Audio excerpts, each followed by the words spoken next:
Welcome to What is NERS? What is NERS is a very educative program on GTV, the authentic and trusted voice of Ghana.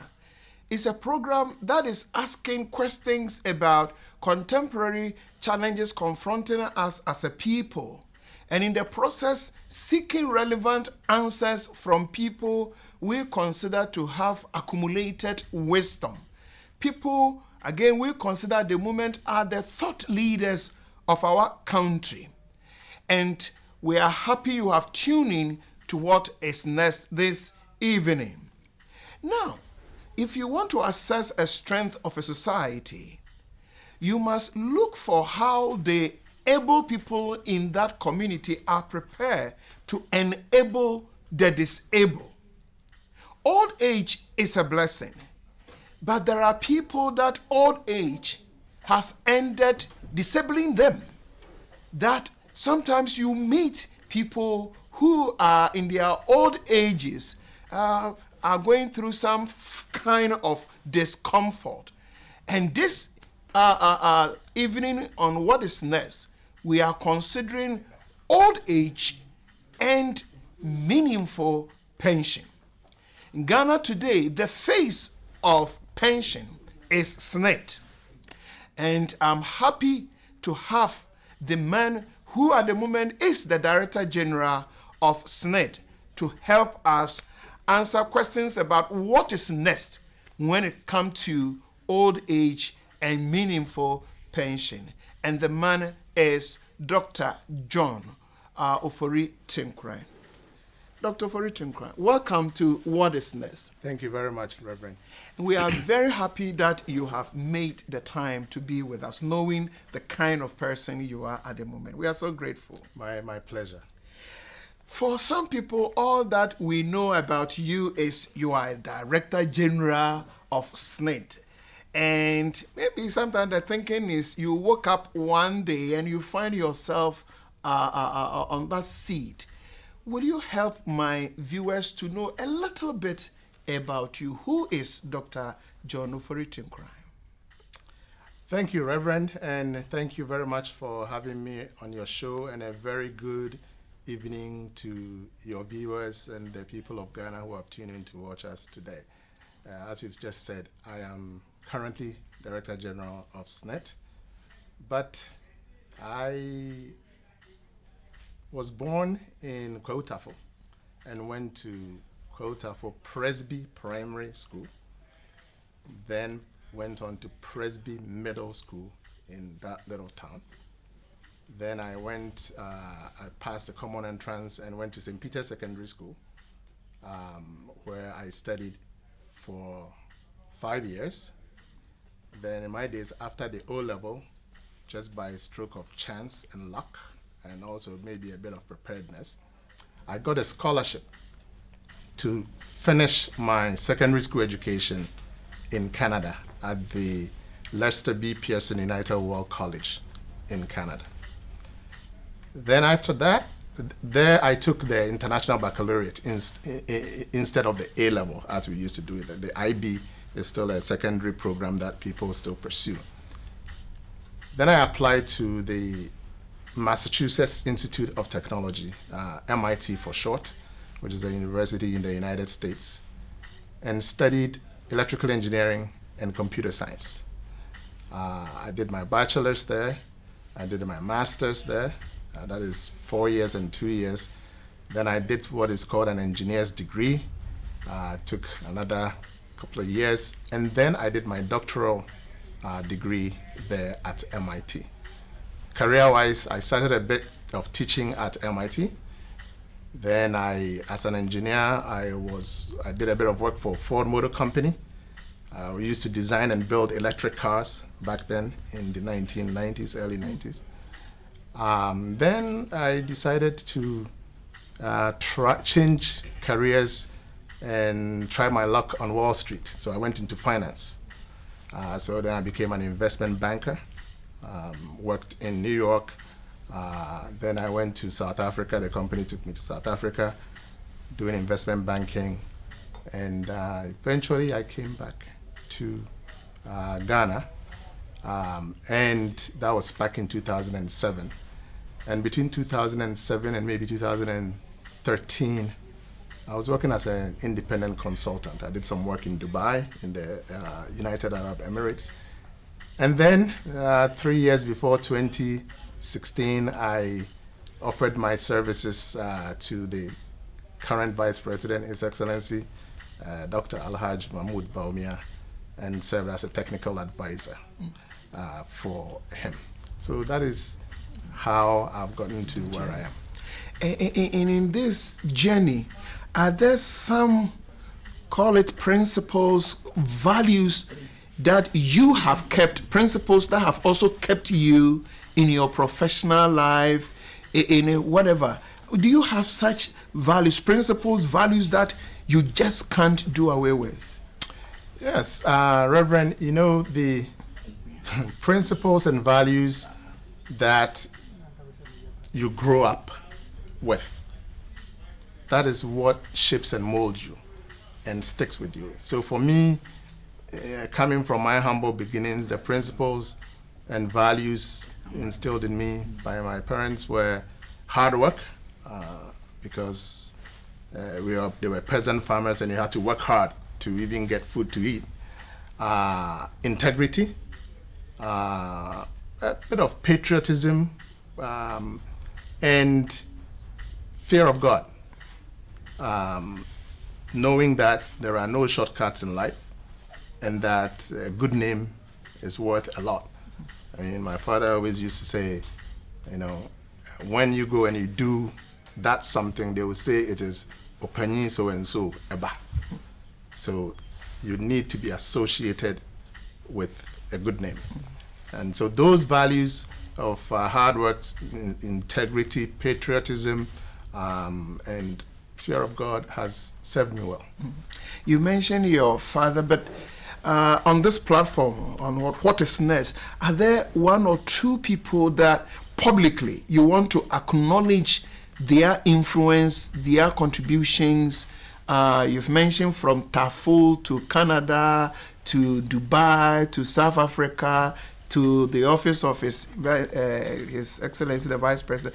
Are there one or two people that you want publicly to acknowledge them? Reverend, that's a tough one. As you've mentioned, once you go through life, you come across so many people, and so many people have influenced your life in one way, shape, or form. People even not here locally, but because I spend so much time abroad, people who are not Ghanaians who have helped me, teachers and so on and so forth. But I think what I would say, what will stick out the most, probably would be my early mentors. And for me, those early mentors are my mom and dad. They never went to school. I mean, my father couldn't read nor write. My mother cannot read nor write. They never stepped in the classroom. But somehow, within their own environment, they found the wisdom to educate their children. And my parents will sell their clothes on their back to pay their school fees. Of course, they will also force us to work hard and contribute. But they saw that there is something maybe bigger that can be created in, educating the mind. But for education, Reverend, I wouldn't be sitting here talking to you. So I think the sacrifices that they made in making sure that I got an education is probably the thing that stands most out of it. And the rest are just additions onto the initial step that they took. Viewers, this is What is Next, and I'm in conversation with Dr. John Ofori-Tenkorang, the Director General of SNET. Oh, Director General, is there anything that can be identified and called meaningful pension? Yes, Reverend. I think, simplistically, a meaningful pension would be the aggregate amount of resources that you would have in your old age to be able to live a dignified and meaningful life. Now, that aggregate amount of resources, can come from many different areas. In fact, in our society, maybe for those of us who grew up in the village, the concept of a meaningful pension was ingrained in people within the context of, when I get old, my children will take care of me, and I would not want for anything. People would also, some of them would say, okay, when I grow old, maybe I may have a cocoa farm that will take care of me. It is those aggregate amount of resources, and if we come in the formal sector, maybe some people will say, okay, my pension, say, from SNIT, or my pension from my employer as the one that is going to take care of me. Now, that amount of resources, both the formal and the informal, all put together, is what, if you shape your life well, like, you eat well, you exercise well, you make sure that you are not getting sick, will be enough to make sure that the lifestyle that you want to live in your old age, you can sustain it. So it is that aggregate amount of resources that one would say that will allow you to live a dignified life, is what would be a meaningful pension, in my view. Okay. Now, post-retirement life is extremely difficult for the vast majority of our people in this country. Where is the problem coming from? Is it the pension schemes that we are running in this country? Is the problem an issue of inflation? Or is it a problem of attitude towards retirement and old age of workers? Where is the challenge of old, post-retirement challenge people are going through? Where is the problem coming from? I think, by and large, the problem is coming from our attitude towards retirement. Again, going back to looking at our society, a lot of people in the past, as I said, thought that their retirement will come from their children. So they put a lot of effort in making sure that their children are brought up, and that when they are old, they'll take care of them. I'm one of such people. So now my parents, I am their pension. Oh, okay. Yes. Yeah. Okay, because they never had any of these formal pensions. But the reason I say it's attitude is that those of us who get into formal pensions or formal work that require a formal pension, we don't take the time to plan for it.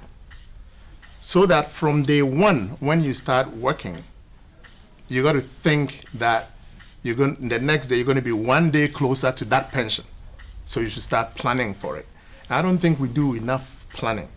And so by the time we realize that we are about to go on pension, then there are many things that are not in place.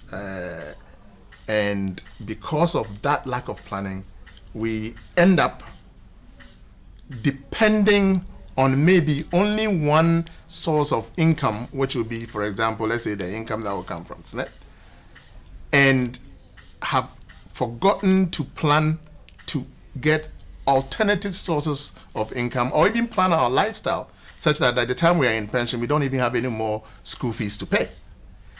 And so when that time comes, because of the lack of preparation, we find ourselves wanting, and then we realize that there is very little we can do about it. So I think it's really a question of attitude and planning. Yeah. Okay, you are pushing the challenge to attitude, but we have gone through pension reforms in this country over the years. Now, what kind of post-retirement life does our current pension scheme intend to achieve? Rev, I think that maybe that question would be, since you talked about our current scheme, maybe let me try and find an answer from the Act, and this is the Act 766, which governs the pension scheme that we are operating today. I mean, Section 2 of the scheme, and permit me to read, talks about the object of the scheme. And it says the object of the scheme is to provide pension benefits to ensure retirement income security for workers. So the Act envisaged just that. Okay.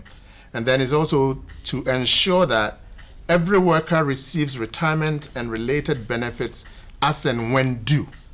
So there is no, excuse me to say, when the time comes, you have to get it. And of course, the process of getting it have to be seamless, no wahala, and so on and so forth. And I guess the third thing that it says it's sought to do is to establish a uniform set of rules and regulations and standards for the administration and payment of retirement and related benefits for workers in the public and the private sector as well. So that it's not only people who are in the public sector or so-called people who do quote-unquote government work that are entitled to pensions, but also people in the private sector. If you work for NS Chemist, and if you work for GBC or broadcasting, you're all supposed to have a uniform set of pension rules and scheme that you can draw from.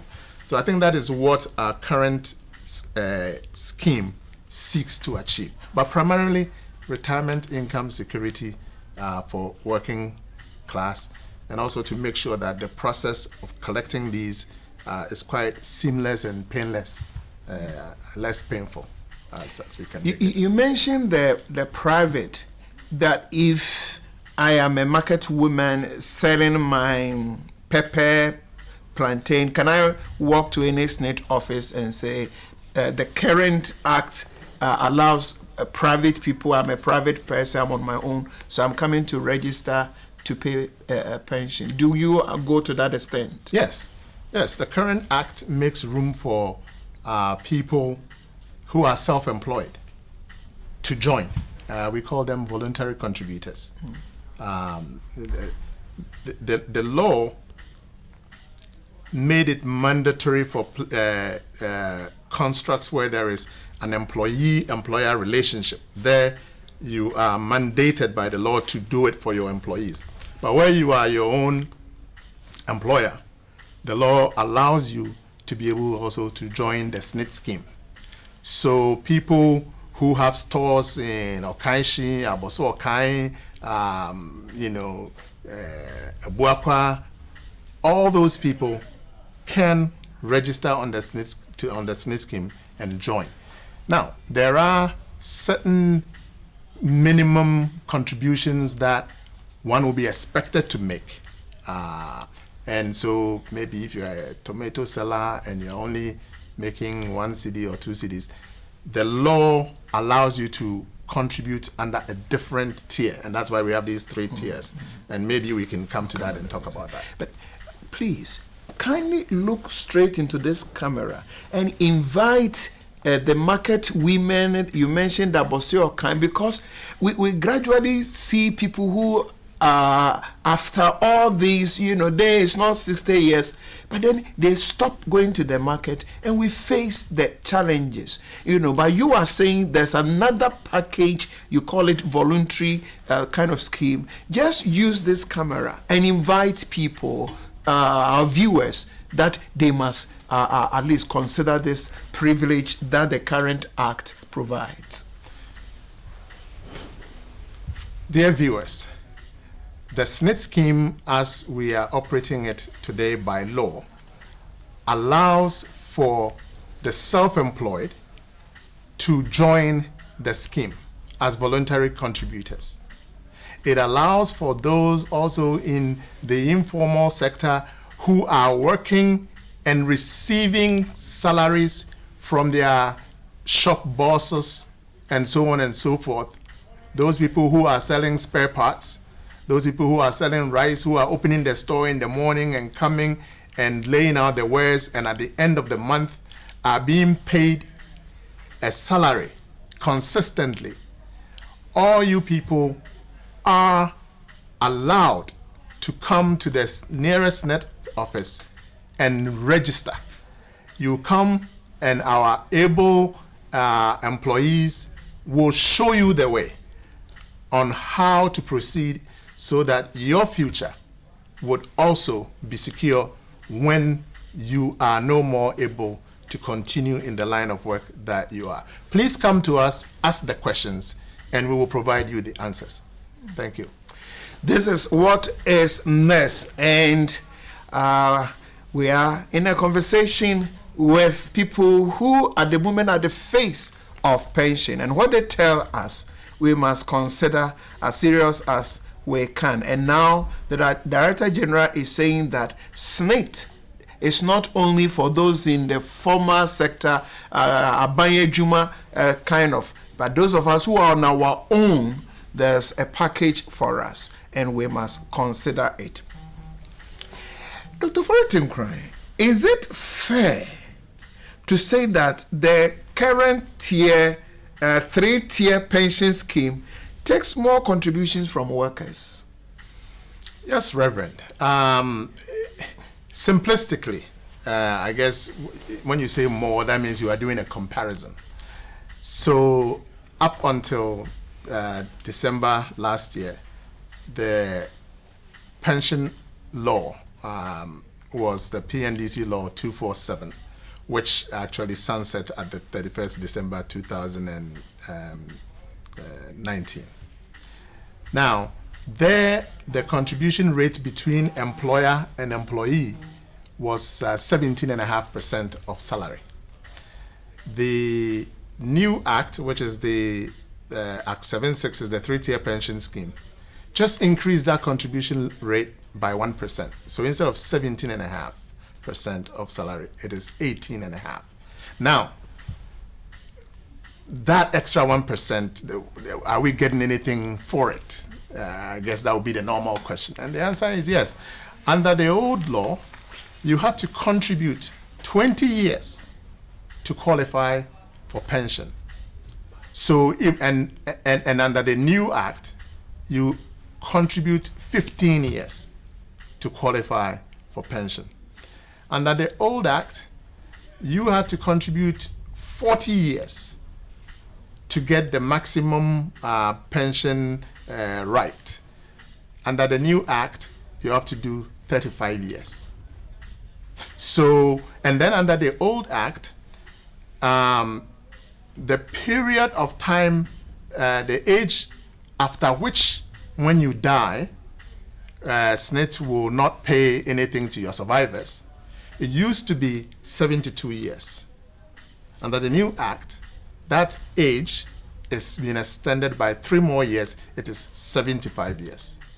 So yes, there is an extra 1% of contributions between employer and employee, but it's in exchange for quite a bit of generous benefits.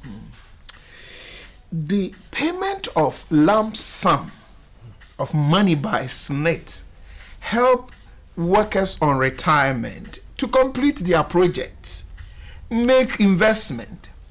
Now, what do workers have on the new pension scheme, especially from this year 2020, in place of the absence of the payment of lump sum by SNIT? Reverend, what workers have is still a lump sum. Okay. So the lump sum has not disappeared. Okay. The lump sum has been shifted from SNIT paying it to the Tier 2 private fund manager paying it. So that lump sum has not disappeared. I think people are under the impression, and I think it's an erroneous one, that SNIT has stopped paying lump sum. That means it has disappeared. Yes, SNIT, it's not paying that anymore because it has been, the new act farmed it out to the Tier 2 fund manager. So what SNIT does, SNIT is mandated to do, is to pay the monthly pensions, the monthly annuities that we pay.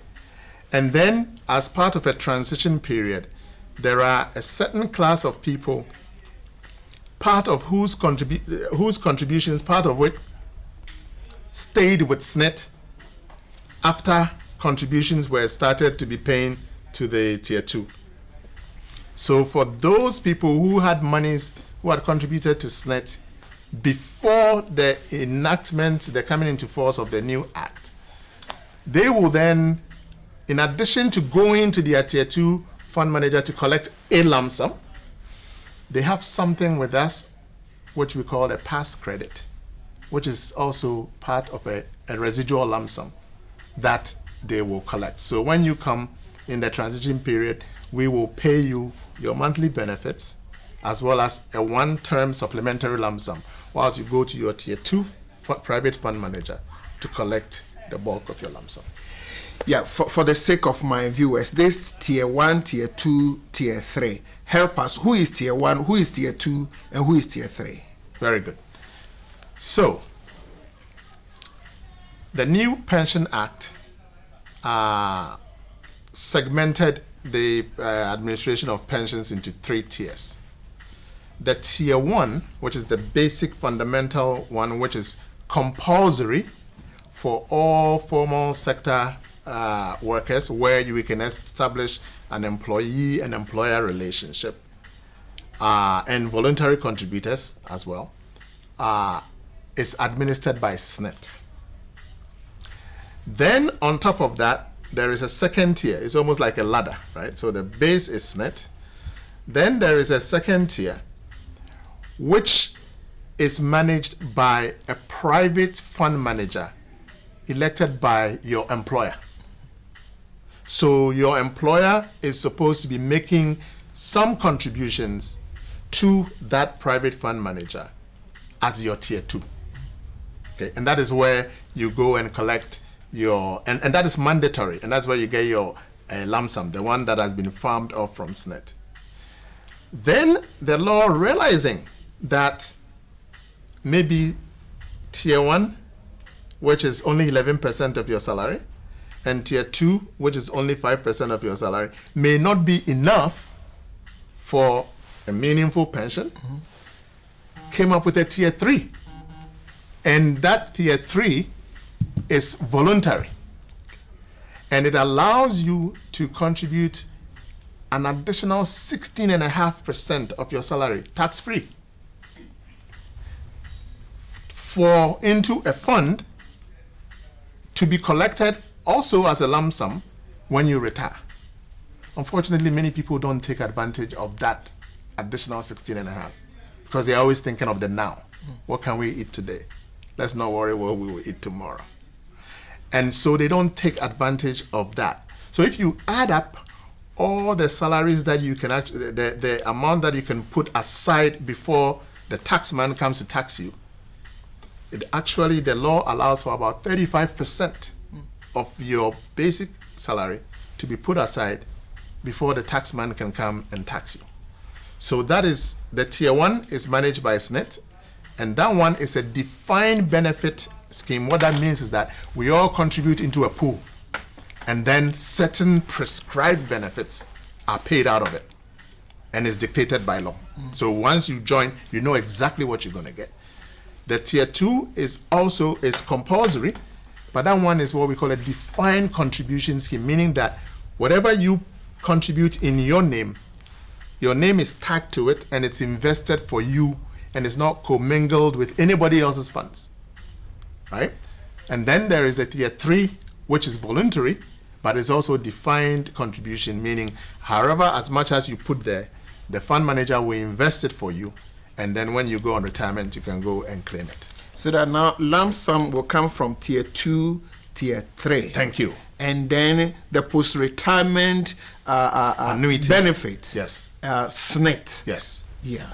So if you don't consider Tier 3 and Tier 2 seriously, and you chop especially Tier 3, then you are weakening the lump sum that beyond 60 yes you are supposed to receive. Exactly. Good to hear this. But again, there are certain facts of life. At 60 years, those in the former set, definitely, workers will retire. Why will someone not pay attention to retirement and the pension scheme? This is your area. Why do people behave that way? Knowing that these are facts. If you are born by a woman, you know one day you will retire. There are certain facts of life. You can't change them. You can't work from day one till 100. It's not possible. But how come people don't consider some of the job you people do, the seriousness they must attach to it? Yes. Reverend, I think it is mainly a matter of education and also facing reality and not wishing a problem away that it will go away. And knowing that, like as you've said, it is not whether if it will come, but it will come. And that is why for us at SNET, we've taken it upon ourselves to go out and educate people that you can actually determine what your post-retirement life should look like if you plan that whilst you are in active service. Because, Reverend, all that SNET we do is that we ensure the lifestyle that you declare to us that you are living whilst you are in active service. We ensure a part of it and make sure that that continues into retirement. But if you don't accept the fact that you will one day go on retirement and you do not ask the right questions to educate yourself and know how to plan for it, then you will be found wanting. So, and also the other thing is that I think because of the attitude that the future will take care of itself, or also maybe because people thought that their children would take care of them, they fail to take control of their destiny themselves. The society is changing. And when times change, you have to change with the times. When you educate your children nowadays, chances are they'll be working in New Zealand, or they'll be working at Axim when you are living in Laura. And there's no guarantee that your children will come and be taking care of you. So the old social construct may not necessarily be applicable to you. And so people should actually take their destiny into their own hands and plan for it. And failing to do so will be, preparing to have a very not so pleasant retirement. You mentioned that SNET, you are going public, you are educating people. Now, help me and my viewers here. At what point in an individual's life should matters of pension and retirement be seriously considered? At what point of an individual's life? I'll be very, let's say, hyperbolic and even say that right at the point where you even go to primary school. Oh, I would think that. When you have not been to primary school? Yes. I would say that at the point when you are going to primary school, we should have a curriculum that starts to maybe jingles or some kind of thing that starts to let you know that one day that retirement will come. And we should have a way of sensitizing our kids so that they have that knowledge, and then all through their education. And then when you get your first job, one of the most important questions, Reverend, I think you should ask when you are negotiating your salary, and they ask the question, so how is my retirement going to be paid on that first day? In other jurisdictions, they do that. In the United States, there is Social Security. In addition to that, they have this lump sum thing, they call it a 401k and all of that. I mean, by the time you are signing up, people are asking, oh, so where is my 401k? How much is the company going to match? And so on and so forth. In fact, different companies are offering maybe different matching schemes, people even use that as an attraction to go and work for company A or company B because the pension benefits are better. But I would say that yes, when you are signing up for your first job, the first question you should ask is, how are you going to pay for my pension? But before that, you should be aware of the questions to ask. And that is why I'm saying that we should start inculcating that into the fabric of our society and let people know that times have shifted and we have to shift with the times. I started working in a university, KNUST, since 2005. I've never asked the question you say we should ask before. I've been a Presbyterian pastor since 1991. I've never asked that question before. I have managed a whole, we call it presbytery, region of over 120 pastors. Nobody has ever asked me that question before. Kindly look straight into this camera and tell Ghanaian workers like me who we care about the end. In fact, sometimes what I hear, all the Luta Choboi thing we do, I have not heard seriously people going on demonstration because they are dissatisfied with the end of the retirement thing. Kindly use our platform to talk to people like me who have been working but seriously not asking their bosses how much and what am I going home with. Dear viewers, retirement is a certainty and it will come.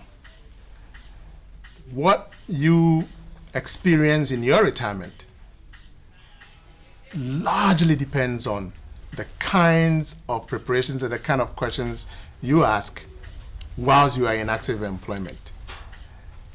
There are people in Ghana today on the SNIT scheme who are earning over 50,000 Ghana cedis a month in pension. It's not because SNIT likes them better than the person who is maybe earning 500 Ghana cedis. It is because they asked the right questions. They learned about what life is going to be like at the end of their working journey and prepared for it. So if you are listening to me today, please walk to your nearest SNIT branch, engage us on social media. We are active on WhatsApp, Facebook, Twitter. We have a SNIT portal. Ask the questions and we will help you get the answers to ensure that your retirement will be truly an enjoyable one.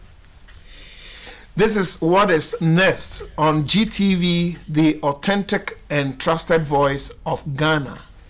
And we are reflecting on old age and meaningful pension.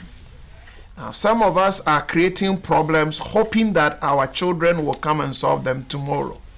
So problems that we should solve today, we think somebody will solve them tomorrow. But what I'm hearing is that even day one that we receive appointment letter, some of the questions we should ask our employers, among other things, is what will I be going home with? If you have not asked that question, maybe it's not too late.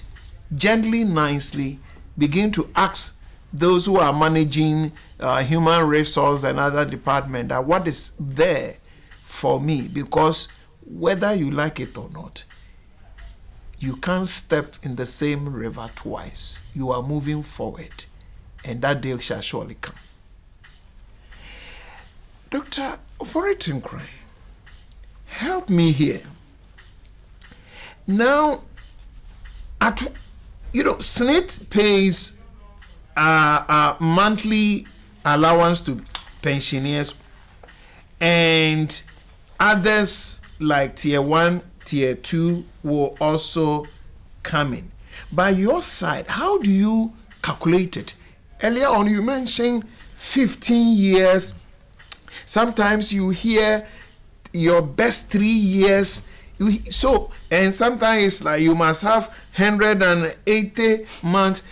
Help us here. So let's leave the tier 1, tier 2 people. But what you do, how do you do the calculation? Yes. Reverend, the calculation is actually quite simple. Let me see whether I can break it down. The pension that you get is determined largely by two factors. One is how long you've contributed, how many months or years, months and years, same thing, you've contributed.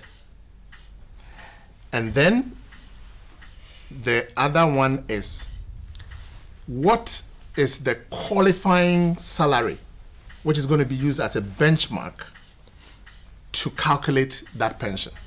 Now, the years that you have contributed entitles you to a certain fraction, a certain percentage of that qualifying salary, right? So the longer your contribution, the number of months, the longer the number of months you've contributed, the higher the percentage that you get. So for example, if you contribute for 15 years, which is 180 months, the law entitles you to 37.5% of your qualifying salary. And I'll come to the qualifying salary in a second.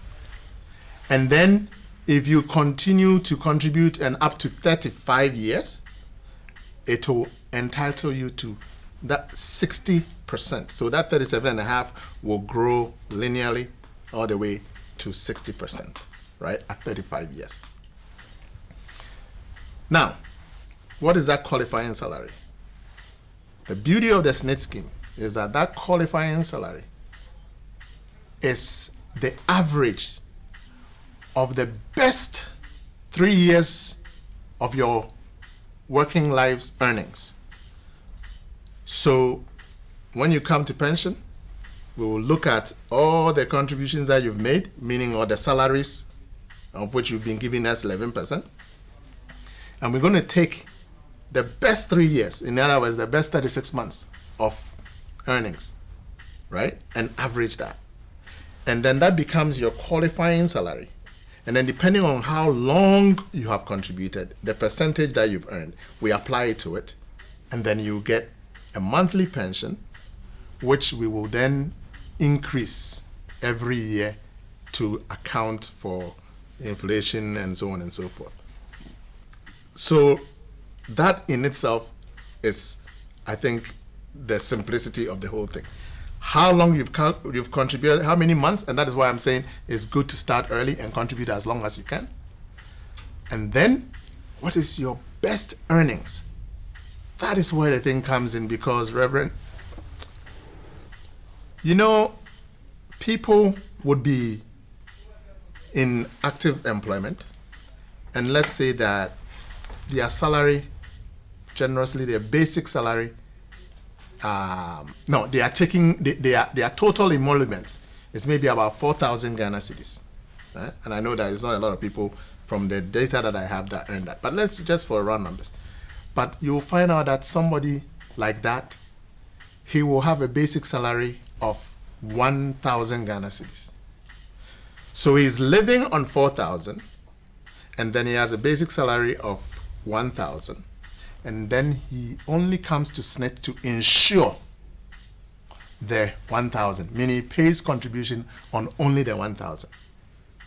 So it's like he's driving a Mercedes-Benz. He needs to insure that Mercedes-Benz so that one day when that accident comes and the car needs to be replaced, that he can have something comparable to the Mercedes-Benz.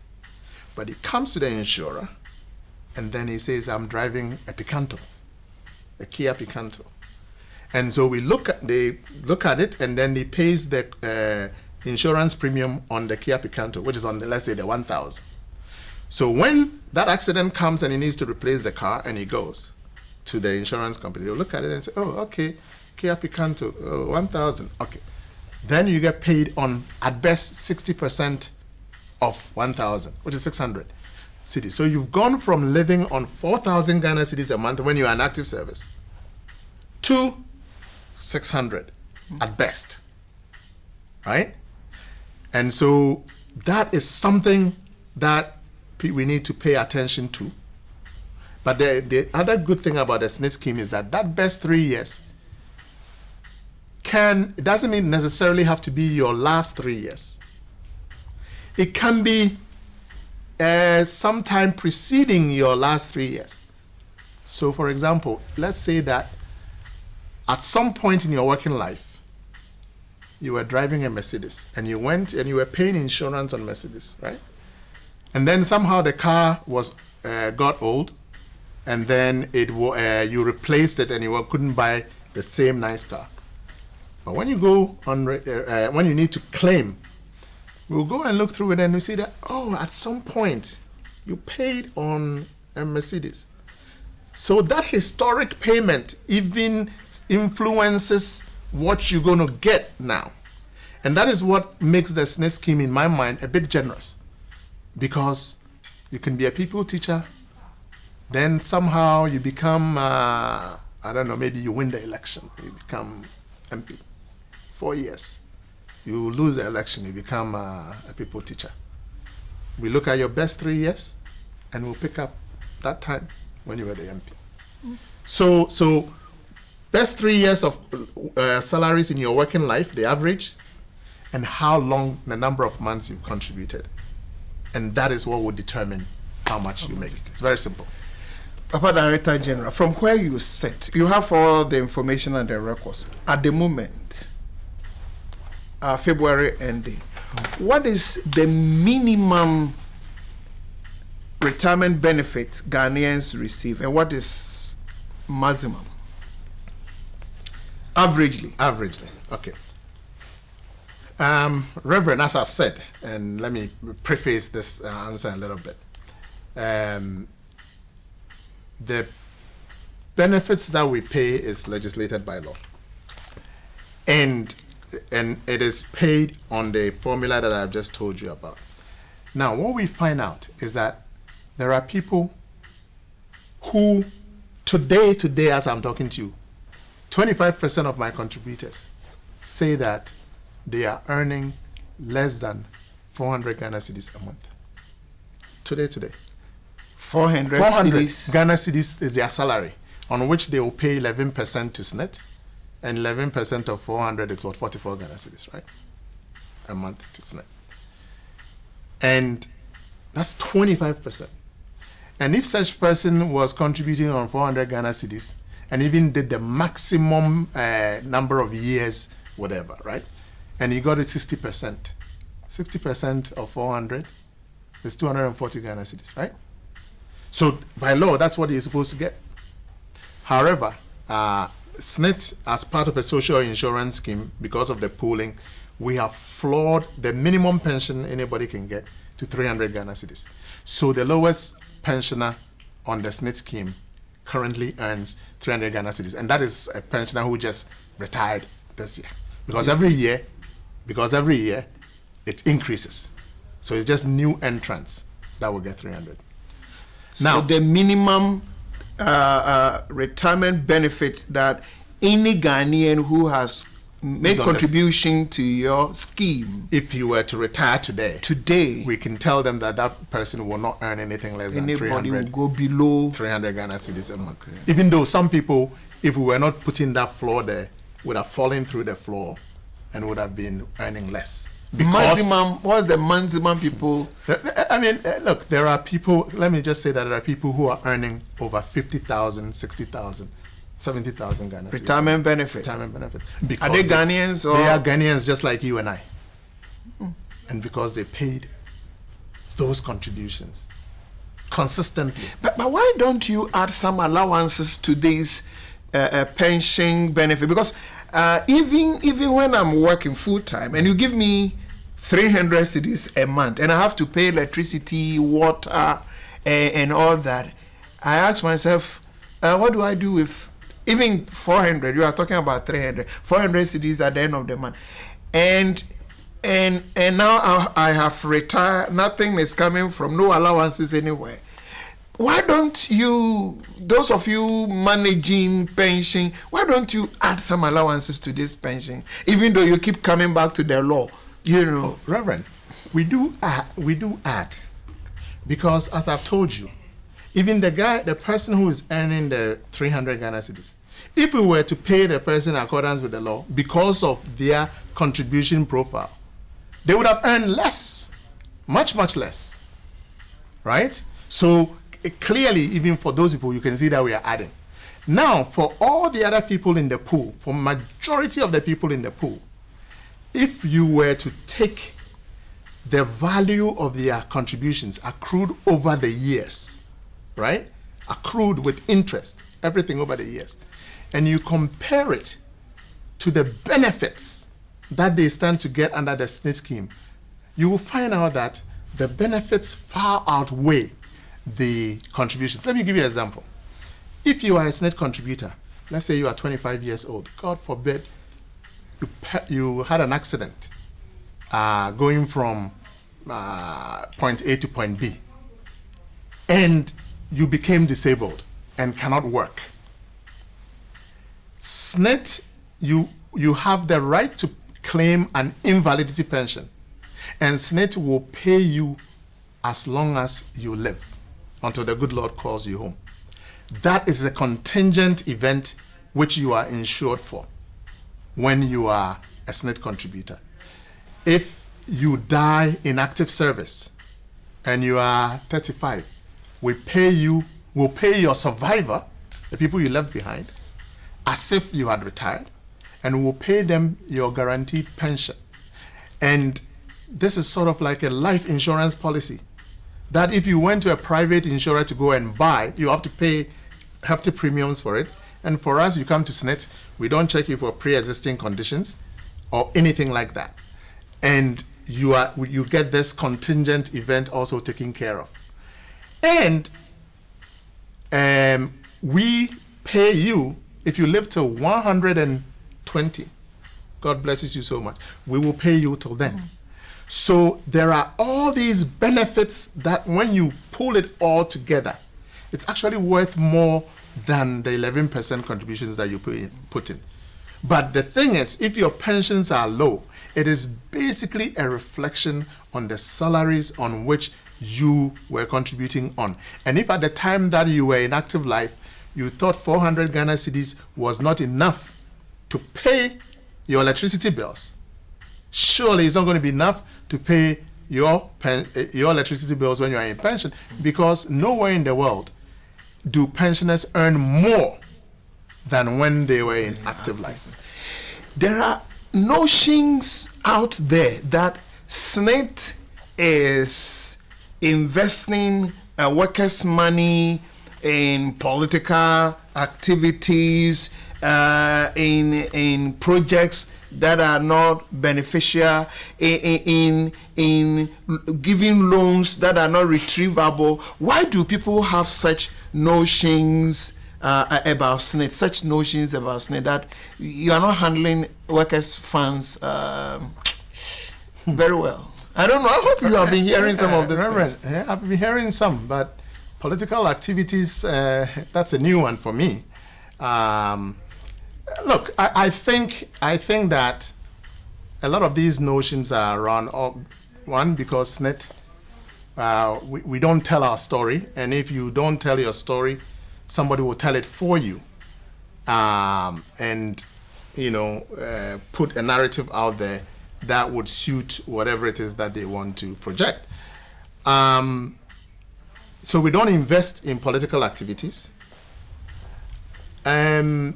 We do make investments, and like any investment, some will be good, some will be bad. Any general investment. The key is to make sure that overall in the aggregate, you have more good than bad. Okay. So if any SNIT investment has not done well, yes, okay, could it have been managed better? Maybe. Or maybe that is just how it turned out. Okay. I want to say that before any investment is made at SNIT, there is a board. This board is made up of people from organized labor, all the unions, all the workers' representatives are there on that board. Pensioners have a representative on that board. And then for those of us who are appointed by government, we are also on that board. So all these people sit there and analyze these investments and make decisions. And there are guidelines in this act that, in conjunction, which are set up by the board and also the NPRA, that determines what investments are permissible or not. So the long and short is, yes, we do make investments.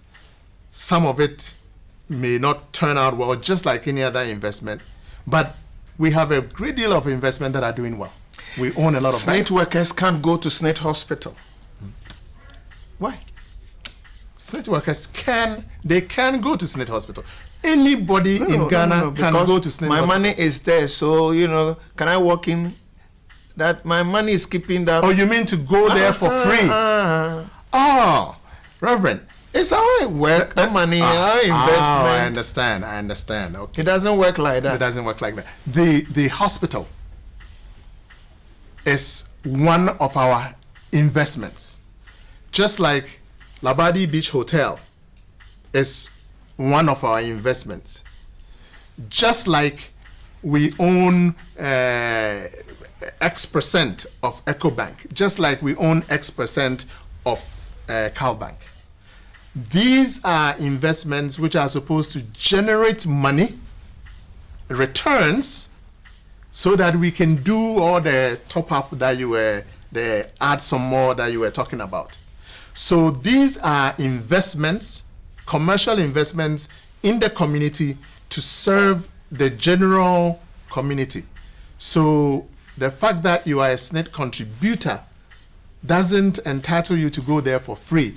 When you go there and you pay, the monies that we get from there is what is used to pay your benefits as prescribed by law. Dr. Ofori-Tenkorang, are you optimistic Ghanaian workers will have meaningful pension in the coming years? Yes, Reverend, I am optimistic.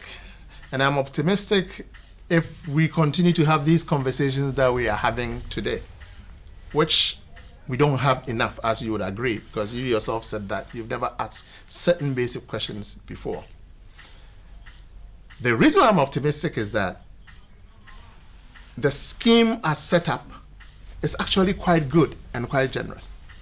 And that if people come to grips with the fact that they can determine what that future outcome is going to be like, and they start preparing for it, then they will not be caught unawares at a time when there is no way to recover.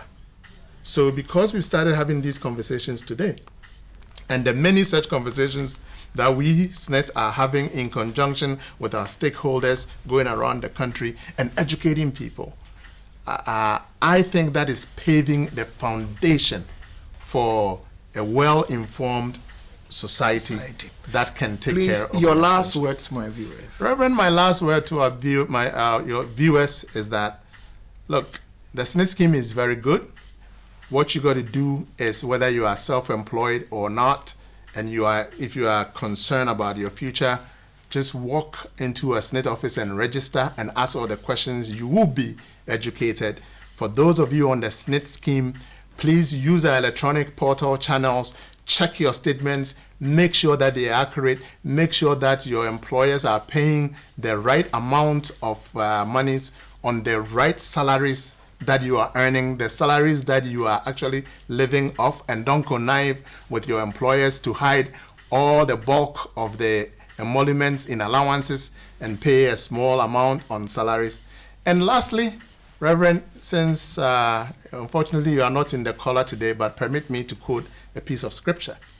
And that scripture goes, it says, "Remember thy Creator in the days of thy youth, before the days of troubles come, and the years draw nigh,